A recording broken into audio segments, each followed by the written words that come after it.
Good evening, Facebook, YouTube, Dailymotion, and Twitter.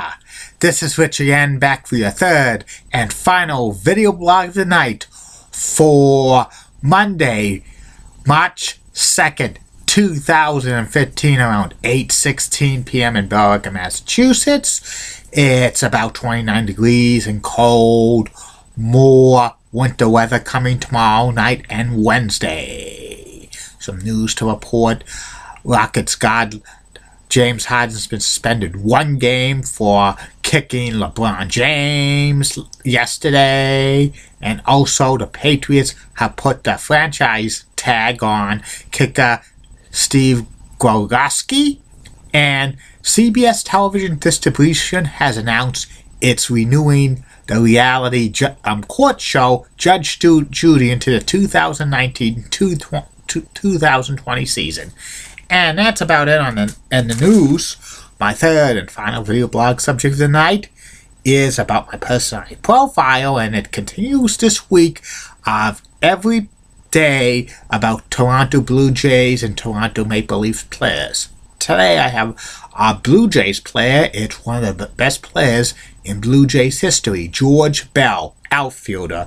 George Bell played the majority of his major league career with the Toronto Blue Jays. He was one of the greatest outfielders in the American League in the 1980s. George was born and he grew up in the Dominican Republic. His real name is George Antonio Bell Matthey.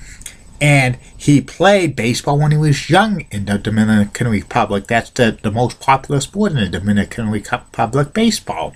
He was signed by the Philadelphia Phillies in 1978 at the age of 19. And years ago, foreign-born players were not eligible for the Major League Baseball amateur draft. They were signed by scouts. And George played 2 seasons with the Phillies. He was decent, but he wasn't going to progress. So the Blue Jays drafted him in the Rule 5 draft in 1980. And he made his Major League debut on April 9th, 1981. He spent part of the 1981 season in the Major Leagues. That's when they had the Major League Baseball strike. And he was decent. He had a decent rookie year. He was finished 9th in the AL Rookie of the Year balloting. 1982, he struggled. He played in the minors in 1982. And in 1983, he spent part of the year in the minors, but he came back up for the Blue Jays. He did not start regularly for the Blue Jays in 1984, but when he did, he and Lloyd Moseby and Jesse Barfield formed one of the best American League outfielders at the time. All three were great players, and they were consistent. And George Bell was consistent as well. He was a 3-time All-Star, 3-time Silver Slugger Award winner. He was 1987 American League Most Valuable Player. And his 1987 season, he hit .308, 47 home runs, 134 RBIs, a .352 on-base percentage, a .608 slugging percentage, and 111 runs scored. And also, George Bell had 8 times he hit 20 or more home runs in a season. 4 times he drove in 100 or more RBIs. 2 times he batted .300, and 2 other times he was in the top 5 in MVP balloting. And George Bell hit the last home run in Exhibition Stadium. That was the former home of the Blue Jays in 1989. And he hit a home run in his first game played at Sky Dome in 1989. Pretty amazing stuff. George Bell became a free agent after the 1990 season for the Blue Jays. The Chicago Cubs signed him, and he had a great 1991 season for the Cubs. But the Cubs traded him to the White Sox in 1992 for Sammy Sosa, which is pretty amazing. George had a great 1992 season. But in 1993, he struggled with injuries and stuff. He was left off the American League Championship roster, and he announced his retirement after he had knee surgery in 1994. George Bell had a powerful swing, and he had good slugging percentage, but he was a bad on-base percentage and stuff.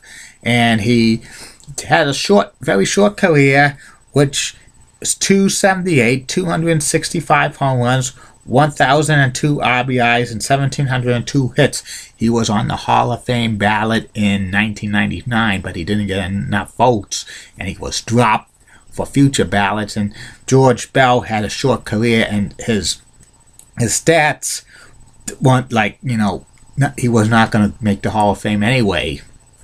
But he was a great hitter, in my opinion, George Bell. The Toronto Blue Jays honored him in the level of excellence for their history. The level of excellence are in the 400 club section of the Rogers Center and stuff.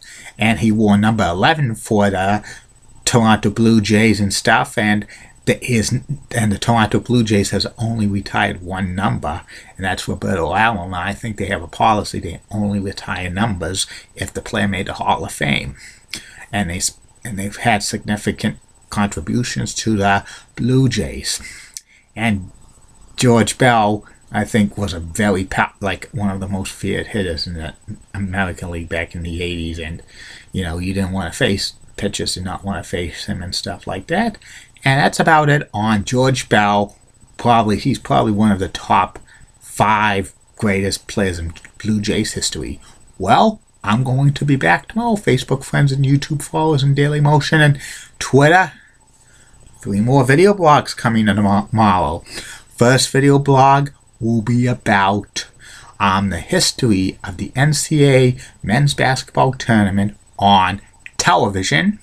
Second video blog will be about former WWE superstar Doink the Clown. And the third and final video blog of the night will be about former Toronto Maple Leafs captain Wendell Clark. And don't forget, Facebook, YouTube, Daily Motion, and Twitter. A lot of video blogs are coming up during March, which is going to be called March Madness video blogs.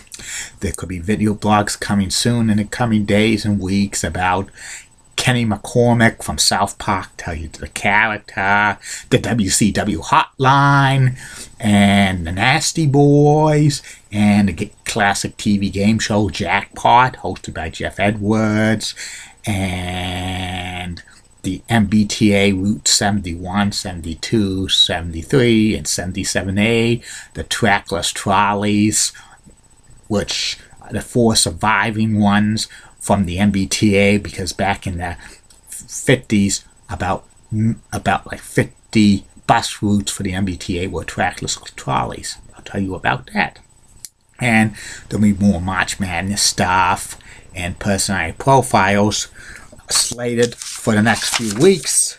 Will be as follows: Dave Steve, Matt Sundin, Carlos Delgado, Doug Gilmore, Dick Vitale, Billy Packer, Jimmy Valvano, Christian Leitner, Grant Hill, Al McGuire, Jerry Tarkanian, Gary Carter, Maurice Rocket Rashad, Andre Dawson, D. LaFleur, Tim Raines, Jacques Plant, and Jeff Reardon. Those all going to be video blogs, because the week of March 8th will be the March Madness video blogs about significant people associated with college basketball. And March 15th through 21st will be Montreal Expos and Montreal Canadiens' greatest players. And I don't know what's going to happen for the rest of the month of March for personality profiles. There'll be a surprise. Maybe Julie Broughton and Heidi Pratt and Chip Carey and others.